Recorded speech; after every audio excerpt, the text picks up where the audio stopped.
two, tawanan, ha ha ha. And, action. Ay, ano gusto mo? Ano gusto mo? Saya sa inyo ah.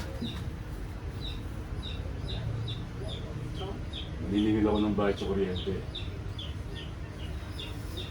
Chong, sapat lang mo kasi yung kinita ko pang kain namin eh. Tsaka ako, papadala pa ako sa mga anak ko si Julian sa Isabel ko sa Cavite. Mabuti na mo eh, yung kaibigan si Christopher na pinapaari sila eh. Libre sa akin yung pagpapaawa mo. Hindi ko mo anak ng asawa ko. Libre ng pagtira niyo sa pamamahay ko.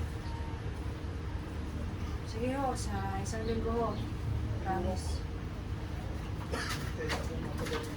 No, Chong! Chong! Abay! Chong naman! Yan, tumilim. Isang linggo na rin gumamit ng kuryente. Chong, grabe naman ho kayo eh. Malamok ko dito tsaka ho mainit. Ang mga daga dito sa bahay ko, sanay sa init. Chong, grabe na ho. Hindi naman ho kami mga daga eh. Oo, hindi kayo daga. Dahil mas mahirap pa kayo sa daga. Mga peste. O ano naman yan? Bis oras na ng gabi, nagbubulyawan kayo. Ito kasawa nyo na eh. Pinatayan kami ng kuryente. Ano? Libre na patira, pati gasolin sa bahay, libre pa din? Ano yun?